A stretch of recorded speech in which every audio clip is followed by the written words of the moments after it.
Okay guys, magandang gabi sa inyo lahat. This is Ryan RBP Dashcam. Ito, welcome to my vlog. Ito, katatapos lang natin mag-install ng DD5 C40 Toyota Veloz V variant. Meron front sensing and bali DD5 C40 front and back recording with hardware yung ating ginawa sa kanya, no? Okay, ito yung ating USB na saksakan sa mga Veloz. Hindi na natin ginagamit yan. At saka yung ating lighter socket, ano? Gumagamit tayo ng DD5 hardwire, ano? Pero yan, nakakabit na ngayon. Dito nakalagay kanina yung hardware niya, yung original DD5 hardware. Okay, syempre may mga tatanong sa akin, para sa yung hardwire? Syempre, yun po yung hardware natin is para hindi na po tayo kumokonekta ng anumang wire dito at mas malinis ang wiring pag naka-hardwire. Walang nakabaybay dito pag nakasaksak sa lighter socket, at wala rin tayo nakasaksak dito sa USB, at wala rin nakagapang dito pag sa USB.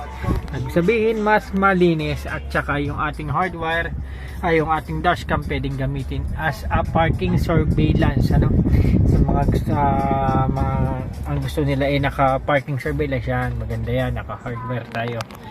Mas malinis. Tapos dito lang yung dinadaan sa gilid.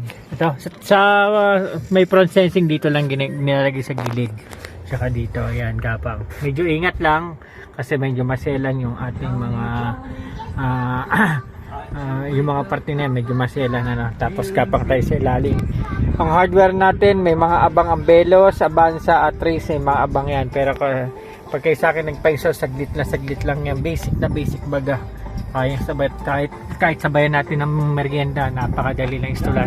Para sa akin, kasi ako siya na nasanay yung mag-hardware ng mga dashcam, kahit yung mga Ford Territory, ganyan, yung mga modelong sasakyan, Staria, Stargazer, Creta, basic na yan sa akin. Ito, isa sa mga naging client natin ngayong araw is Toyota Veloz V variant. Bali, pang 5 client ko na ho to. Kaninang umaga nagsimula kami sa Antipolo, dumaan, tapos baba kami Las Piñas area.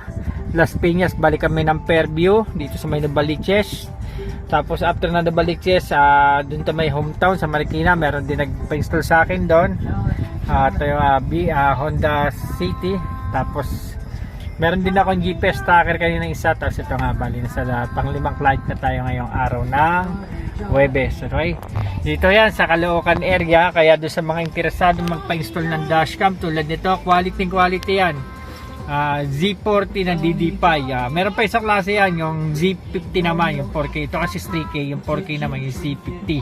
Pero sa resolution halos din naman sila nagkakalayo, ano? Hindi sila nagkakatalo, ano? Based on my experience, based dun sa mga nakabitan ko, medyo mas mababa lang ang price nito. Ito is sa 5,000 or 6,000, ganon. Ito, balik siya lang yung lalabas na sa 7,000 kasi 1,000 yung hardwire. Yung hardware natin, additional fee po yan na 1,000, ano. Tapos plus 5,900 or ganon 6,000 tong DD5 na C40. Kasama no home service doon, installation, kahit saan pa kayong lupalop ng Metro Manila, Calabarzon, bandang Bulacan, Pampanga, nag-install din ako dyan. Itong darating na linggo o araw ng Sabado-Linggo, Cavite, tsaka Laguna again, yun naman talaga nagiging routine natin. Tapos by Monday, Tuesday, meron tayong Real Quezon na schedule. Sinuluan Laguna, tsaka itong mga bandang Pagsangahan, yan, meron tayo. Pero sinuluan ako, Real Quezon, sigurado na ho yan, ano? Meron na ako nakaset doon, dadagdagan na lang natin ng ilang pang mga kliyente para di sayang yung lakad at para isang takbo na lang. Okay, ito nga, di na rin magtatagal. RBP Dashcam, PM niya ako. RBP Dashcam, meron pa akong Facebook page, yun din po yung RBP Dashcam.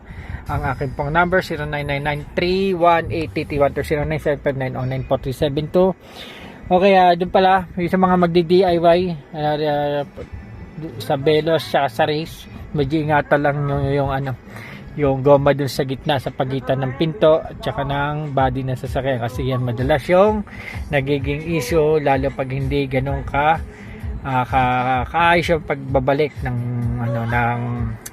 nasabing goma na yun, ano. Okay, thank you guys, maraming salamat.